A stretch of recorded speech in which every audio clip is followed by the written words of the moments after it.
We are back on Morning Line on this July 3rd, coming to you live from the Plus Studios. This is Allison Fields. She is a veterinarian.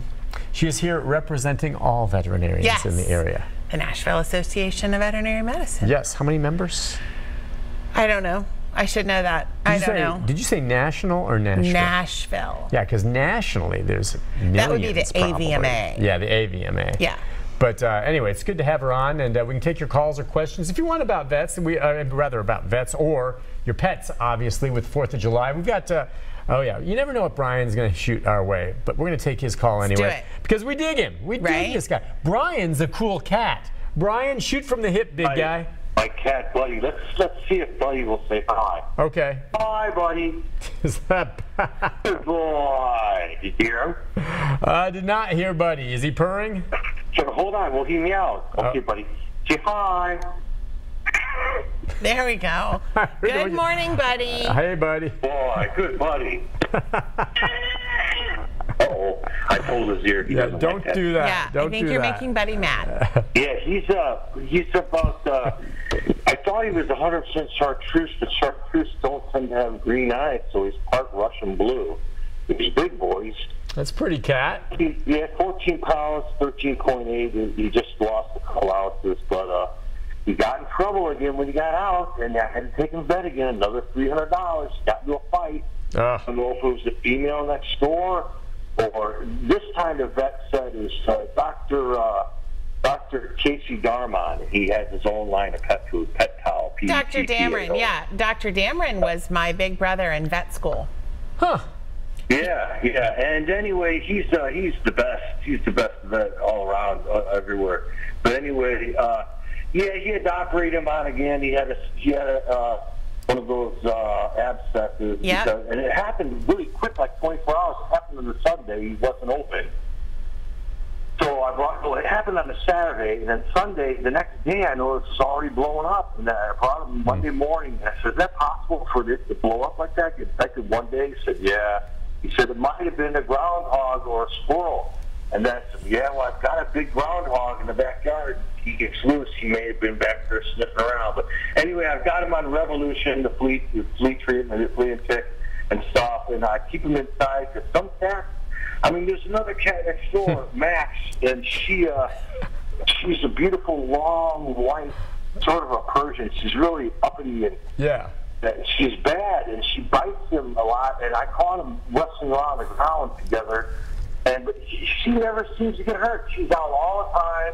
I talked to the owner. She never has to take her to the vet. I used to call Buddy the $1,000 cat. Now he's the $2,000 cat. Well, I think the lesson we've learned is that Buddy is not a good fighter. He's a lover, not a fighter. Yeah. And so maybe Buddy just needs to stay inside. I think that's probably the good solution. Right? Yeah. And what about, he's right though, just as if you get bit by a cat, those infections hit real quick. I don't know. Well, the problem with cats is that they have these teeny tiny little teeth. Yeah. And so they puncture the skin, and as soon as their tooth comes out, it closes right back up. Except they've left all this bacteria down in there, and so it creates an abscess. Dog bites, dogs typically more macerate their stuff, so they rip things open. So it's easier to clean up, maybe. Correct. Maybe more of an, that's really interesting, more of an injury. You think, oh, it's just a puncture. But boy, and we've talked about this before, just how serious. So you get bit by a cat, and I've been to the hospital. You go right off the bat. You don't think, oh, it's just a puncture. Because the next morning you're going to wake up and your whole hand's going to be swollen. And if they don't treat it, you're going to lose your hand. My brother almost lost his thumb. Yeah, I was in South Dakota doing a trip on the Indian reservation, spaying and neutering and stuff, and got bit by a cat, and cleaned it up really well, started myself on antibiotics. Literally, we're in the middle of nowhere. Yeah. And that was at about 10 o'clock in the morning, and by 7 o'clock that night, I had a red streak, bit me right here. I had a red streak up my arm, and by the time I got to the hospital, which was 2 hours from where I was, my red streak was up to my shoulder. Yeah, that's the blood poisoning or whatever. So now, the antibiotics and the cleaning, what did they give you then? They had to give you more powerful antibiotics? I got antibiotic injections and then oral antibiotics to take. And by the next day, it was much better. But within 12 hours, it was cat bites are brutal, and it is amazing too. Just before antibiotics, thank goodness for them. You died from that. Correct. And it's like, wow. All right, let's go to Monty. Monty, good morning. Hello, Monty. Is that Monty on line 2? Yeah. Hey, Monty, what's up, my friend? Go ahead. Okay, I called and talked to the vet, I don't know, maybe a couple of weeks ago. I explained it. I live up here in the mountains, and I have about a 90-pound shepherd. And he was bit by a rattlesnake about a year and a half ago. Yeah, we talked about that. Yeah, I'm sure you remember. And I just wondered if you could give me any advice on the first response about that question yet. Oh, that's great. I don't have an answer because it totally slipped my mind, but I thought we talked about you were going to call your vet who deals with rattlesnake bites on a regular basis and see what they suggested. We don't see rattlesnake bites. Yeah, he lives. This must have been when I was out of town. I don't remember this because you've call. been out of town all year. I would remember a rattlesnake attack. We talked to him, and his dog was bit by a rattlesnake. Is it okay? Is his dog okay? Yeah, he's good now. Okay. But it took him a while. It took him it's like 20 miles or something to the vet.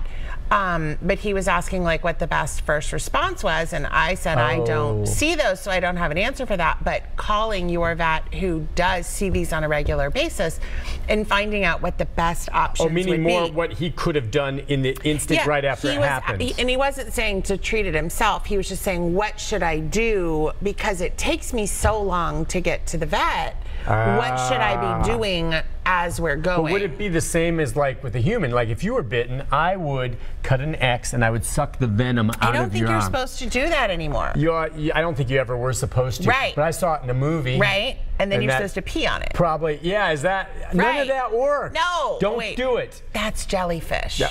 Oh, that's jellyfish you pee on, and cutting the X and sucking the venom. If it would save your life, I would do it. But you're so kind. And with a dog, you'd have to shave his paw to do that. How are you supposed to do that? All right, so what would you do? I don't know. Okay. That's the whole thing. I don't treat. I think I've seen one snake bite in 20 years, and we have no idea if it even truly was a snake bite. We think it was a snake bite. But contacting a veterinarian who deals with those day in, day out, or more frequently than never, would be a great thing to do. And I'm sorry that I didn't get that. Can I borrow your pen? Yes. And you're going to write it down. Okay, I'm going to write it down. Okay, Monty, she will check that for you. And I'm sure if you have, you ask your vet, I'm sure there's answers to that online or whatever It's along up there, those lines. Snake bite. Snake bite. Yeah, I wonder what it would be. If it'd be similar to a human. I mean, depending on where you're bitten, would you use a tourniquet to keep the venom from moving? Yeah, I don't know. Would you elevate the leg or keep it down? What yeah, don't know. Right.